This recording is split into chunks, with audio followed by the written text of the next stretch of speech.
अस्सलाम वालेकुम dear viewers और अजीज अतिबा कराम। आज मैं जो आपके सामने नुस्खा पेश कर रहा हूँ, ये हमारे एक सीनियर तबीब हकीम सैयद कलीम उद्दीन बाबर, जो कि हमदर्द यूनिवर्सिटी कराची के क्वालिफाइड हैं, ये उन्होंने दिया है। उनका ज़ाती मुजर्रब है और मामूल मतलब है। और नुस्खा है किडनी फेलियर के लिए, जिन लोगों के गुर्दे सुकड़ चुके हों, यानी स्मॉल किडनी हो चुके हों, और उसके अलावा यूरिया क्रेटिनाइन बढ़ चुका हो और डायलिसिस शुरू हो चुके हों, किडनी फेलियर हो, तो इन तमाम मसाइल के लिए नुस्खा है। नुस्खा बड़ा अहम है, ज़रा गौर से सुनिएगा, उसको नोट कर लें। कई दोस्त बाद में पूछते हैं, हाँ जी वो फलानी हमें वीडियो का लिंक भेजें, तो मेरे भाई मैं इतना जो है वो हर आदमी को लिंक नहीं निकाल के दे सकता, तो आप नुस्खा जो अच्छा लगे उसको डायरी में नोट कर दिया करें।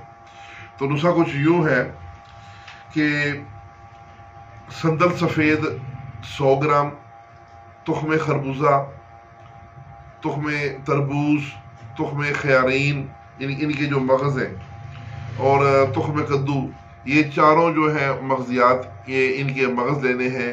और साथ संदल सफ़ेद पाउडर, सब 100 ग्राम है। और तुख्म खरफा, तुख्म गाजर और छोटी इलायची, ये सब हैं 200 ग्राम, यानी हर एक का वजन है 200 ग्राम। और गोखरू अच्छा हो, साफ सुथरा सब्जी मायल रंग का हो, ये लेना है 300 ग्राम। तो इन सब को आपने सफूफ बना लेना है। अगर गोखरू को आप थोड़ा सा देसी घी लगा के ज़रा भून लें तो इसको पीसना भी आसान हो जाएगा और ये मुतबर भी हो जाएगा, इसकी खुश्की ज़रा कम हो जाएगी, तो फिर बेहतर है। तो उसके बाद इन सब को आप पीस लें, पीस के बिल्कुल इसका कपड़ छान पाउडर बनाए। जितना सफूफ बारीक होगा उतना ही इसका अच्छा जो है वो असरात मतलब होंगे। तो इसकी एक चम्मच है, एक चावल वाली चम्मच, टेबल स्पून कहते हैं, वो भर के सुबह और शाम दूध के साथ देनी है। तो ये मुसलसल इस्तेमाल करवाएं, क्योंकि किडनी फेलियर का मामला जो है काफ़ी पेचीदा और क्रोनिक होता है। ये मसला शुरू होने में भी कई साल लगते हैं, तो इसलिए इसको ठीक होने में कुछ थोड़ा सा टाइम लग सकता है, कुछ माह लग सकते हैं। मुसलसल आप इस्तेमाल कराते रहें, इंशाल्लाह तेज़ी से यूरिया क्रेटिनाइन भी कम होना शुरू होगा, मरीज़ का HB लेवल बढ़ना शुरू हो जाएगा। उसका जो रिपोर्टें जो हैं वो इंशाल्लाह आप देखेंगे कि रीनल फंक्शन टेस्ट और यूरिन एग्जामिनेशन की जो रिपोर्टें हैं वो भी काफ़ी बेहतर, उनका आपको रिजल्ट मिलना शुरू हो जाएगा। आप मुसलसल इसकी मेडिकल रिपोर्टें भी करवाते रहें और मरीज़ की जो सिम्टम है उन पर भी नज़र रखें। उनका महीने में एक दफ़ा लाजमी अल्ट्रासाउंड भी करवाएं, उससे किडनी लेवल जो अगर सुखड़ा हुआ है तो वो भी पता चलेगा भाई कितना नॉर्मल हो रहा है। तो इसी तरीके से आप इनको इस्तेमाल करवाएं। साथ ग़िज़ाएँ जो हैं आपने गोश्त हर किस्म का बंद कर देना है, सुर्ख मिर्चें बंद कर देनी है, और ज़्यादा गर्म चीज़ें, फास्ट फूड, चिकन, पिज़्ज़े, शवारमे, और जो ड्रिंक्स हैं बाजारी, कोक वगैरह इस किस्म की जो है ये आपने बंद करने हैं। कद्दू, तोरी, टिंडे, शलजम, मूली, गाजर, ये सब्जियां ज़्यादा इस्तेमाल करवानी है। जूस इस्तेमाल करवाने हैं। पानी, लोग डॉक्टर जो है वो बंद करवा देते हैं जी, पानी ज़्यादा नहीं देना, तो किडनी फेलियर के मरीज़ को पानी आप बेशक इस्तेमाल करवाएं, लेकिन ये साथ दवाई ज़रूर दें।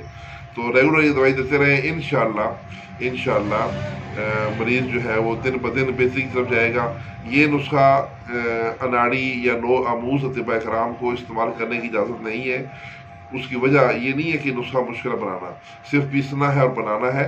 असल मसला है मरीज़ की मैनेजमेंट, क्योंकि किडनी फेलियर का मरीज़ जो है उसकी मैनेजमेंट करने में बाज़ वक्त ऐसा होता है कि उसके अंदर अचानक कोई ऐसी अलामत आ जाती है, किसी को उल्टी शुरू हो गई, किसी को जो है वो घबराहट शुरू हो गई, तो वो उन चीज़ों को, ये किसी का BP शूट कर जाता है। तो ये जो तमाम मसाइल हैं ये किडनी से रिलेटेड है। तो इनको मैनेज करने के लिए एक काबिल तबीब का होना ज़रूरी है जो उन अलामात को मैनेज कर सके। तो सिर्फ ये एक नुस्खा उठा के आप किडनी फेलियर का इलाज शुरू कर देंगे तो आपको नाकामी का मुंह भी देखना पड़ सकता है। लिहाजा सिर्फ अतिबा कामलीन और हाज़िर तबीब जो सीनियर अतिबा कराम है वही इस नुस्खे को यूज़ करें अपने किडनी पेशेंट्स पर। इंशाल्लाह उन्हें बहुत अच्छे रिजल्ट मिलेंगे और एक खुशखबरी मिलेगी, मायूसी का सामना नहीं होगा। तो इसके साथ ही मैं इजाज़त चाहूँगा, लेकिन पहले मैं नंबर आपको बता दूँ। हकीम सैयद कलीम उद्दीन बाबर साहब का मोबाइल नंबर है 0300 2927 689. تو اس کے ساتھ ہی اجازت چاہوں گا. والسلام.